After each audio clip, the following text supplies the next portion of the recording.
자, 다음은 이준석 위원님 질의해 주십시오. 예, 오늘 출석해 준 세 분 중에서 31일 회의에 배석했던 분 누구시죠? 저하고 기획조정관입니다.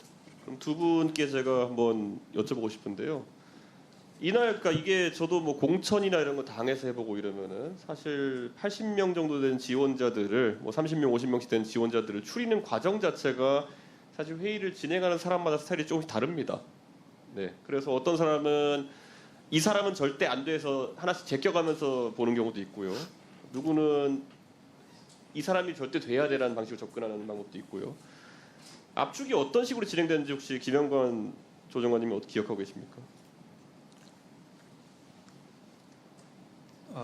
배제 방식입니까? 아니면은 뭐 위원장님께서 먼저 이분이 좋겠다 이렇게 나오셨습니까?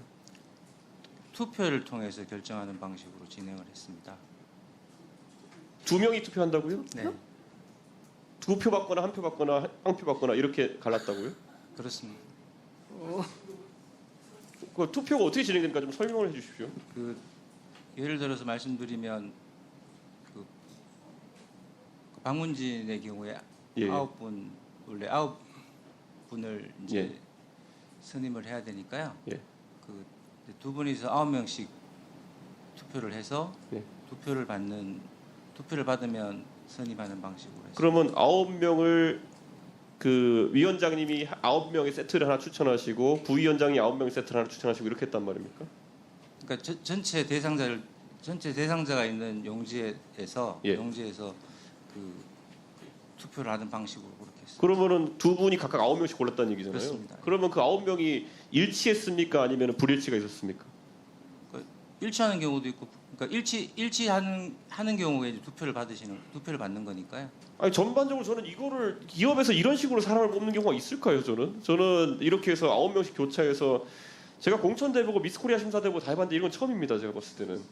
예, 보통 압축 단계를 거치고 그 압축하면서 배제하는 사유를 다 명기하고 이런 식으로 가든지 뭐 위원이 조금 더 많으면 인기 투표를 하든지 방법이 있겠지만은 두 명이 앉아가지고 내가 생각하는 9명 한 다음에 그러면 그 9명이 교집합이 생긴 부분은 그러면 무조건 선임이 됐겠네요. 그렇습니다. 그러면 처장님 배석하셨으면 그 다음 단계는 어떻게 됩니까? 불일치가 발생하는. 그래서 저 여러 차례 그 계속 투표를 했었습니다. 여러 차례 9명을 계속 예, 9명을 계속 여러 차례 했는데 결국은 이제 계속 이제 뭐가 이 9명까지 다 선정이 안 돼서 그래서 일단 종료를 하고 6명을 했습니다. 그렇게 했었습니다.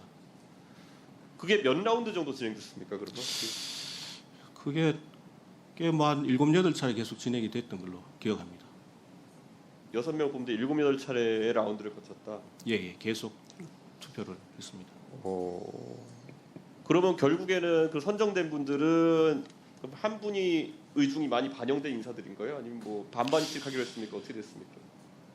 그거는 잘 모르겠습니다, 제가. 예. 그럼 확실하게 이런 부분이 기록에 남아 있겠네요, 전부 다.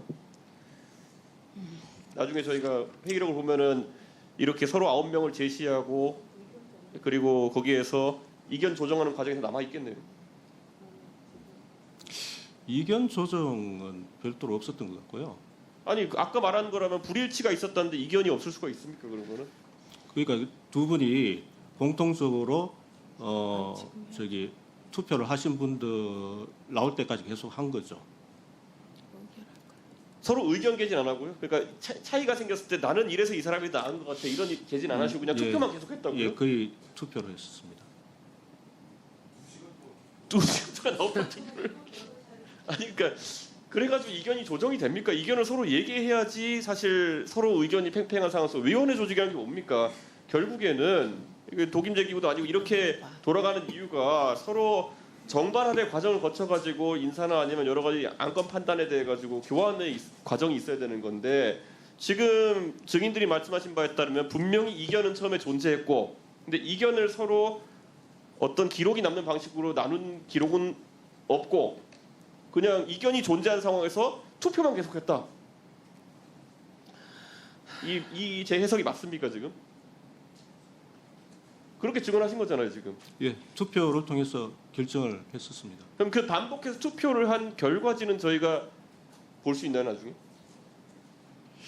그게 이게 무슨 뭐 둘이 어디 투표함에 넣고 개봉하고 이런 게 아니라 그냥 서로 공유해가면서 나는 이 사람들, 너는 이 사람들 이렇게 했을 거 아닙니까? 아 그렇게 하지 않았어요? 그렇게 하지 않았습니다. 또 어떻게 한 겁니까, 투표는? 방송통신위원회 회의 운영에 관한 규칙을 보면 회의 이틀 전 안건을 상임위원들에게 통지하고 하루 전에는 홈페이지에 공개해야 합니다. 그러나 이틀 전 공영방송 이사진 선임 의결 때 방통위는 이런 규칙을 지키지 않았습니다. 긴급하거나 부득이한 사유 등에는 예외가 인정되지만 오늘 국회 상임위에 출석한 방통위 간부들조차 명확한 사유를 설명하지 못했습니다. 이게 아주 부득이하고 엄청나게 매우 시급한 안건이었나요? 그 판단은 위원장님께서 이런 기습 개최가 일상적으로 있었습니까? 당일 공지하는 경우가 많지는 않은 것으로 저는 기억하고 그렇죠. 있습니다. 졸속 심사였다는 비판도 계속됐습니다. 지원자 83명을 심사하는데 1시간 반 남짓, 한 명당 1분 정도에 불과한 회의 시간이었습니다. 특히 지원서 접수 마감 뒤 여러 차례 회의를 열어 최종 선임을 마쳤던 종전과 달리 이번엔 이 한 차례 회의로 모든 절차를 끝냈습니다. 이전엔 시행됐던 면접 절차도 생략됐습니다. 최적의 공영방송 이사를 선임했다고 보이십니까? 서류를 꼼꼼히 보고 충분히 숙지하면서 선임했는지 판단이 되시냐고요. 회의 시간은 2시간이지만 10시경에 아마 자료를 드렸다면 알겠습니다.